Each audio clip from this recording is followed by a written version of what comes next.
ভালোবাসা খুবই মূল্যবান একটি শব্দ। আর কেউ যদি সেই ভালোবাসাকে নিয়ে প্রতিনিয়ত খেলা করে, তাহলে তাকে কি করা উচিত? এমনই এক কাহিনী নিয়ে নির্মিত বরবাদ মুভিটি। এই মুভিটিতে শাকিব খানকে এক অন্য লেভেলে প্রেজেন্ট করা হয়েছে। তাই মুভিটি পুরোপুরি এনজয় করতে চাইলে অবশ্যই সিনেমা হলে দেখবেন। আর শুধুমাত্র এক্সপ্লেনেশন দেখতে চাইলে ভিডিওটি শেষ পর্যন্ত দেখুন। গল্প শুরু হয় স্কুলের ক্লাসরুমে এক ছেলে এক মেয়েকে চুমু দেওয়ার মধ্য দিয়ে। তো টিচার তা দেখে ফেললে ছেলেটিকে শাসায়। তখন ছেলেটি উল্টো টিচারকেই রক্তাক্ত করে ফেলে। এরপর ছেলেটির বাবা টিচারের বাড়িতে গিয়ে ব্যাপারটা ধামাচাপা দিতে চাইলে টিচারের ওয়াইফ তা না করে। তখন সেই ছেলেটির বাবা টিচারের ওয়াইফকে মেরে ফেলে আর তার নিজের ছেলের ভবিষ্যৎ নিয়ে চিন্তা করতে থাকে। পরবর্তীতে আমরা জানতে পারি সেই ছেলেটির নাম আরিয়ান মির্জা। এরপর গল্প দেখানো হয় বেশ কয়েক বছর পরে। ততদিনে আরিয়ান মির্জা আরো হিংস্র হয়ে ওঠে। সে নিজেই নিজেকে জানায় তার কোনো ভবিষ্যৎ নেই। তাই তো সে তার প্রেমিকা নিতুর বিয়ের আসরে যায় আর তাকে মেরে ফেলে। এখন কেন মারে তা আমরা সামনে জানতে পারবো। তো নিতু হত্যার জন্য সারা দেশে আরিয়ানের ফাঁসির মিছিল চলতে থাকে। এরপর আরিয়ান কোর্টে আসলে ব্যারিস্টারের যুক্তিতর্কের মাধ্যমে জানানো হয় আরিয়ান এক্সট্রিম লেভেলে ড্রাগ এডিক্টেড। তখন আরিয়ানের পেছনের কর্মকাণ্ডগুলো দেখানো হয়। পুলিশ টিম একবার তার পিছু নেয় তার অপরাধমূলক কাজের জন্য, কিন্তু তার বাবার জন্য পুলিশ তাকে ছাড়তে বাধ্য হয় এবং তাকে স্যার বলেও ডাকে। ব্যারিস্টার কোর্টে এরপর আরিয়ান মির্জার মেয়ে কেলেঙ্কারির কথা উপস্থাপন করে। আরিয়ান সবসময় পার্টি আর মেয়ে নিয়ে ব্যস্ত থাকে। তো এক পার্টিতে নিতুর সাথে তার দেখা হয় আর সেখান থেকে নিতু হত্যার সূত্রপাত শুরু। তখন আবার ফ্ল্যাশব্যাক সিন দেখানো হয়। তখন আমরা দেখতে পাই আরিয়ানের পার্টি আর ডান্স। তো সেখানে নিতু আসে অফিসের ডিনারে। আর সেখানে নিতু আরিয়ানকে টাকা ওড়াতে দেখে এসে তার চ্যারিটির জন্য আরিয়ানের কাছে টাকা চেয়ে বসে। আরিয়ানও কোনো কথা না শুনে শুধু নিতুকেই দেখতে থাকে, কারণ সে প্রথম দেখাতেই নিতুর প্রেমে পড়ে যায়। এরপর এক সুটকেস ভর্তি টাকা নিতুকে দেয়, যা দেখে নিতু খুশি হয়। এরপর ড্রিঙ্কস করতে দিলে নিতু জানায় সে ড্রিঙ্কস করে না, তাই তাকে শরবত দেয়া হয় আর সেটা খেয়েই বেহুশ হয়ে পড়ে নিতু। তখন আরিয়ানের পিএস জিল্লু জানায় সহজে সে কোনো প্রস্তাবে রাজি হতো না, তাই ওষুধ মিশিয়ে দিয়েছি। আরিয়ান জানায় ও তো ভালোবাসার মানুষ, ওকে কিছুই করা যাবে না। তাই বেহুশ করে কিছু না করে নিতুকে তার বাড়িতে পৌঁছে দেয়।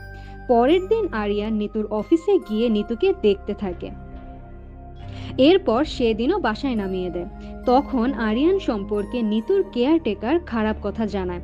তাকে প্রুফ হিসেবে আরিয়ানের নাম নেটে সার্চে দেওয়ার কথাও জানায়। নিতু অফিসে এসে পরের দিন নেটে আরিয়ান সম্পর্কে দেখতে থাকলে আরিয়ান সেখানে চলে আসে, তাই অবাক হয়ে যায় নিতু। ফোনটা হাত থেকে ফেলে দেয়। এরপর আরিয়ান নিতুর জন্য গাড়ি কেনার টাকা চায়। এতে তার মামার মাথা ভীষণ গরম হয়ে যায়, কারণ অলরেডি 27 কোটি টাকা সে উড়িয়েছে। তাই মামা বকে বলে আর কত, এবার ওকে শেষ করতে হবে, তাহলে আমার প্ল্যান সফল হতে পারবে। কথা অনুযায়ী আরিয়ানকে মারতে মামা লোক পাঠায়। তো তাদেরকে নিতুর সামনে এক এক করে খতম করে দেয় আরিয়ান, যা দেখে ভীষণ ভয় পেয়ে যায় নিতু। পরের দিন নিতুর বস বিভিন্ন অকথ্য ভাষায় গালি দিয়ে চাকরিচ্যুত করলে আরিয়ান তা জেনে যায়। তাই আরিয়ান অফিসে এসে নিতুর বসকে ভীষণ বাজেভাবে পেটায় আর নিতুর সামনে মাফ চাইতে বলে। তো বস ভয়ে মাফ চায়। তখন নিতু মাফ করে সাথে নিজেও সবকিছুর জন্য মাফ চায়। এরপর নিতু আরিয়ানকে বলে আপনি আমাকে বিছানায় নিয়ে যেতে চান তাই তো, চলুন আমি রেডি। তখন আরিয়ান জানায় ওটা চাইলে প্রথম দিনই করতে পারতাম, কিন্তু আমি তোমাকে প্রচুর ভালোবাসি। কথাগুলো শুনে নিতু জানায় আপনাকে আমি ভালোবাসি না। আপনাকে ভালোবাসা যায় নাকি? আপনি সারা দিন ড্রাগস নেন, পাওয়ার দেখান, এরকম মানুষের সাথে তো সংসার করা যায় না। তাই আপনাকে আমি কখনোই ভালোবাসতে পারবো না আর বিয়েও করতে পারবো না। কথাগুলো শুনে আরিয়ান অনেক হার্ট হয়, তাই বাসায় এসে তার মাথা খারাপ হয়ে যায়। এক সময় নেশা করা ছেড়ে দেওয়ার প্রতিজ্ঞাও করে। তখন তার পিএস জিল্লু বলে এভাবে আপনি নেশা ছাড়তে পারবেন না, আপনাকে রিহাবে যেতে হবে। তাই নেশা ছাড়তে এবার আরিয়ান রিহাবে ভর্তি হয়। আর বিষয়টা সে তার বাবার কাছ থেকে হাইড করে। তো রিহাব চলাকালীন আরিয়ানের অবস্থা খারাপ হতে থাকলে জিল্লু ফোন দেয় নিতুকে। নিতু এসে আরিয়ানের কষ্ট দেখে মায়ায় পড়ে।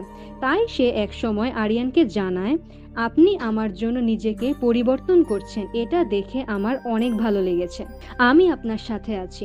কথাটা শুনে খুশি হয়ে যায় আরিয়ান। এরপরই আরিয়ানের সেবা করতে থাকে নিতু। আরিয়ান সুস্থ হয়ে বাসায় ফিরলে সুন্দরভাবে কথা বলে নিতু, সাথে জানিয়ে দেয় ভালোবাসার কথা, যা শুনে অনেক খুশি হয় আরিয়ান। তো সেখানে আরিয়ানের বান্ধবী আসলে তার সাথে কথা বলে আরিয়ান। তা দেখে নিতু জেলাস হয়ে চলে যায়। এরপর দরজা খুলতে না থাকলে আরিয়ান বন্দুকের ভয় দেখিয়ে দরজা খোলায়। সেখানে আমরা নিতু আর আরিয়ানের ভালোবাসা দেখতে পাই। আবার নিতুর থেকে থ্রেট দেওয়ার ব্যাপারটা শুনি। সেটা ছিল, আর একবার যদি বন্দুক নিয়ে আমার সাথে মশকরা করো তাহলে আমি নিজেই নিজের মাথায় পিস্তল চালিয়ে মারা যাব। আরিয়ান জানায় আর হবে না। এরপর ফ্যামিলির একজনের বার্থডে প্রোগ্রামে নিতুকে সবার সাথে পরিচয় করিয়ে দেয় আরিয়ান। এর মধ্যে আরেক ব্যবসায়ী ছেলে থাকে যার নাম প্রিন্স। প্রিন্স নিতুকে নিয়ে খারাপ কথা বললে আরিয়ান রেগে যায়, কিন্তু ফ্যামিলি প্রোগ্রাম বলে কিছু করতে পারে না সেখানে। তো পরবর্তীতে এক পার্টিতে প্রিন্সকে পেয়ে খেল দেখাতে থাকে আরিয়ান। প্রিন্স নিতুকে নিয়ে হিসু দেওয়ার তুলনা করেছিল, তাই আরিয়ান প্রিন্সের মুখে হিসু করে দেয়। তো প্রিন্স তার অপমানের কথা বাবাকে জানায় আর বড় ভাইকে কিছু একটা করতে বলে। তখন দেখানো হয় প্রিন্সের বড় ভাই ফারহানকে। সে একসাথে অনেক পুলিশকে মারলে বাবা নাভেদ খান তাকে বিদেশে পাঠায়। তাই সে তার ছোট ছেলে প্রিন্সকে বলে, ফারহানকে দেশে আনা যাবে না, এখন ওর অনেক ঝামেলা আছে। তো সেখানে আরিয়ানের মামা এসে বলে, সব কিছু হয়েছে ওই মেয়ের জন্য, আমি ওকে শেষ করে দিতে চাচ্ছি। আপনি আরিয়ান আর তার বাবাকে শেষ করেন, তাহলেই খেল খতম। তো মামা লোক দিয়ে নিতুকে গুলি করালে আরিয়ানের লোকেরা নিতুকে দ্রুত হাসপাতালে ভর্তি করায় আর সিসিটিভি ক্যামেরার মাধ্যমে কিলারকে খুঁজে বের করতে বলে। এরপর জ্ঞান ফিরলে আরিয়ান দেখা করে তার সাথে। তারপরে নিতুকে যে গুলি করেছিল তাকে বেঁধে কুচুকাটা করে। এরপর বুঝতে পারে সেখানে তার মামাও জড়িত, তাই কৌশলে সেখানেও মামাকেও ডাকে আরিয়ান। তারপর এক কোপে মেরে ফেলে আরিয়ান তাকে। তখন আমরা বুঝতে পারি নিতুকে যে ফুলে টোকা দেবে আরিয়ান তাকে শেষ করে দেবে, হোক না সে কোনো কাছের লোক। এর মধ্যে আদিব মির্জা জেনে যায় কাজটা আরিয়ানই করেছে। তাই আরিয়ানকে ডাকলে আরিয়ান বলে, পার্সোনাল লাইফে হাত দিয়েছিল তাই আমাকে মারতে হয়েছে। তো বাবা নিতুকে নিয়ে আসতে বলে বিয়ের কথা পাকা করার জন্য। পরের দিনই নিতুকে নিয়ে বাবার সামনে হাজির হয় আরিয়ান। তখন নিতু আরিয়ানের বাবাকে দেখে গালি দেয়, সাথে ধরায় সিগারেট। গল্প মোড় নেয় 360 ডিগ্রি অ্যাঙ্গেলে। আরিয়ান বলে, এসব কি বলছো, উনি আমার বাবা। নিতু বলে, আমারও বাবা ছিল। তখন দেখানো হয় নিতু আর তার বাবাকে। তো আদিব মির্জা সহ তার পলিটিক্যাল বন্ধুরা মিলে এক প্ল্যান সাজিয়ে প্রধানমন্ত্রী সহ 60 জনকে মেরে ফেলে একটা ব্লাস্টে। তো আদিব মির্জা এই ব্লাস্টে ফাঁসিয়ে দেয় নিতুর বাবাকে। তখন পুলিশ এসে নিতুর বাবাকে ধরে নিয়ে যায়। এতে নিতু আর তার বড় বোন বাবাকে ছেড়ে তাদের চাচার কাছে গেলে চাচা জানায় তাদের বাবাকে একমাত্র আদিব মির্জা ছাড়া আর কেউ বাঁচাতে পারবে না। তাই তারা আদিব মির্জার কাছে যায় বাবার প্রাণ বাঁচাতে। তখন আদিব মির্জা বলে, যদি তুমি আমাকে সঁপে দাও তাহলে তোমাদের বাবা বাঁচবে। নিরুপায় হয়ে বড় বোন যায় আদিব মির্জার কাছে। তখন আদিব মির্জা বড় বোনকে রেপ করলে সেই রাতে বড় বোন সুইসাইড করে। ওইদিকে তাদের বাবাকে আর বের করে নিয়ে আসেন আদিব মির্জা, যার কারণে নিতুর বাবার ফাঁসি হয়। তো নিতু আরিয়ানকে বলে, তুমি হচ্ছ তোমার বাবার জীবন আর আমি হচ্ছি তোমার জীবন, তাই তোমার বাবাকে শেষ করতেই প্ল্যান করেছি। আমি তোমাকে ভালোবাসি না, এটা জাস্ট রিভেঞ্জ। তো আরিয়ান নিতুকে বোঝাতে থাকে যে সে তাকে কতটা ভালোবাসে, সাথে জানায় তাকে ছাড়া বাঁচতে পারবে না। নিতু তখন বলে, আমি চাই তোমার বাবার ধ্বংস, তাহলে আমার বাবা শান্তি পাবে। এরপর আরিয়ান তার বাবাকে নিয়ে আসে নিতুর কাছে আর সরি বলতে বলে। ছেলের ভয়ে সরি বলতে থাকে আদিব আর বলে, ড্রিঙ্কস করে সব করেছি। এরপর আমার পার্টনারদের এসে নিতুর বাবাকে ছেড়ে দেওয়ার কথা ছিল, জানালে তারা কেউ রাজি হয় না। তখন আরিয়ান জানায়, সবাই এবার আমার কথা শুনবে, সবাই এবার রাজি হবে। তাই জিল্লুকে বলে সবাইকে একত্রিত করতে। এরপর সবাই এক হলে মেশিন গান চালিয়ে মেরে ফেলতে থাকে আরিয়ান। যেখানে ছিল প্রিন্সের বাবা, শাকিব খানের অ্যাগ্রেশন একদম মুগ্ধ করে দিয়েছে। আগে অপমান, এখন বাপের মৃত্যু। তাই প্রিন্স এবার ভাই ফারহানকে খবর দেয়।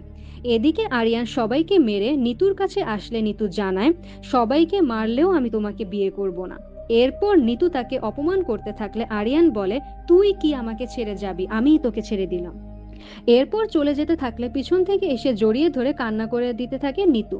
সাথে জানায়, আমার ভুল হয়ে গেছে, আমি বুঝতে পারিনি তুমি চলে যাবে। কথাগুলো শুনে আরিয়ান ভালোবাসা জাহির করতে থাকে। আরিয়ান তখন হাসি দিতে থাকে। তখন নিতু জানায়, আমার অভিনয়ে 1 সেকেন্ডেই পটে গেলে। এরপর আরো করে অপমানের সাথে বলে, তুমি 1 সেকেন্ডে আমার প্রেমে পড়েছ, আর তোমাকে ছাড়তে আমার 1 ন্যানো সেকেন্ড লাগবে। কথাগুলো শুনে এবার নিতুকে চর মেরে বসে আরিয়ান, আর জানায়, প্রতিশোধ যখন নিবি তখন দুটো কবর খুঁড়ে রাখিস, একটা তোর জন্য আরেকটা আমার। এই বলে চলে যায় আরিয়ান। এরপর আবার নেশায় মত্ত হয় আরিয়ান। এর মধ্যেই দেশে চলে আসে ফারহান, এসে খোঁজ করে আরিয়ান আর নিতুকে। ওদিকে নেশায় মাতাল হয়ে 2 দিন পর জ্ঞান ফেরে আরিয়ানের, আবার নিতুর বাড়ির দিকে যেতে থাকে। তখন ফারহানের নির্দেশে আরিয়ানের গাড়িতে অ্যাক্সিডেন্ট করানো হয়। তখন মারাত্মক আহত অবস্থায় আরিয়ানকে হাসপাতালে নিয়ে আসে তার লোকজন। এরপর অপারেশন ঠিকমতো হলেও ডাক্তার জানায় যে আরিয়ানের সুস্থ হতে সময় লাগবে। কিন্তু আরিয়ান জ্ঞান ফেরা মাত্রই সব ব্যান্ডেজ খুলে ফেলে। ওদিকে নিতুকেও তুলে নিয়ে যায় ফারহান।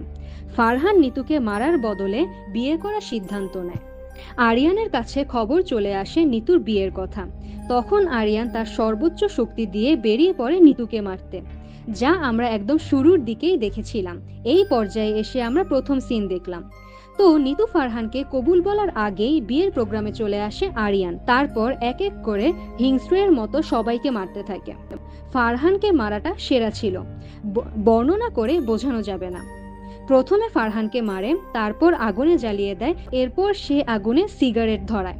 সবাইকে শেষ করার পর নিতু থাকে। নিতু আরিয়ানের দিকে এগিয়ে আসলে আরিয়ান তাকেও গুলি করে।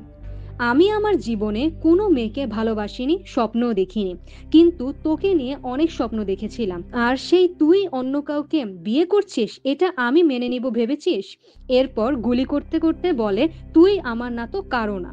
মৃত্যুর আগ পর্যায়ে নিতু বলে, যা করেছো ভালো করেছো, তোমার সাথে মিথ্যা প্রেমের অভিনয় করতে গিয়ে তোমাকে অনেক ভালোবেসে ফেলেছি, কিন্তু বাবা আর বোনের খুনির পরিবারের সাথে সংসার করলে বিশ্বাসঘাতকতা করা হয়, তাই যা করেছো ভালো করেছো। কথাগুলো শুনে আরিয়ান ইমোশনাল হয়ে পড়ে। তাই জিল্লুকে দ্রুত হেলিকপ্টার রেডি করতে বলে। তো আরিয়ান নিতুকে কোলে করে নিয়ে যেতে থাকলে আরিয়ানের কোলেই মারা যায় নিতু। এরপর আরিয়ান নিজেই পুলিশের কাছে সারেন্ডার করে, কারণ তার তো আর কোনো কিছুই অবশিষ্ট নেই। তারপর কি হয় আমরা শুরুতেই দেখেছি। তো কোর্ট রুমে পক্ষ বিপক্ষ উকিল যুক্তিতর্কে লিপ্ত হলে আরিয়ান কোর্টে জানায়, আমি নিজ হাতে নিতুকে মেরেছি, তাই আমাকে ফাঁসি দেন। সাথে অনেক ইমোশনাল কথাবার্তা বলে নিতু সম্পর্কে। তো সব প্রমাণ সত্য হওয়ায় আদালত আরিয়ানকে ফাঁসিতে ঝোলানোর নির্দেশ দেয়। এরপর যথাসময়ে আরিয়ানের ফাঁসি কার্যকর করতে নিয়ে আসা হয়। তখন তার বাবা ঘড়ির টাইম দেখতে থাকে। তারপর নির্দিষ্ট সময়ে আরিয়ানের ফাঁসি কার্যকর করা হয়। ওদিকে আদিব মির্জা ঘড়ি ধরে ঠিক সেই সময় সুইসাইড করে ছেলের মৃত্যুর সাথে সাথে। আর এখানেই শেষ হয় বরবাদ। শাকিব খান পুরো বরবাদ জুড়ে ছিলেন দুর্দান্ত। এমন শাকিব খানকে আগে কখনোই দেখিনি। তাই সিনেমাটির পুরোপুরি এনজয় করতে চাইলে অবশ্যই সিনেমা হলে দেখবেন। তো মুভিটির কাহিনী কেমন লাগলো সেটি অবশ্যই কমেন্টে জানাবেন, আর সাবস্ক্রাইব করে রাখবেন পরবর্তী মুভির এক্সপ্লেনেশন পাওয়ার জন্য। আজ এখানেই বিদায় নিচ্ছি। আল্লাহ হাফেজ।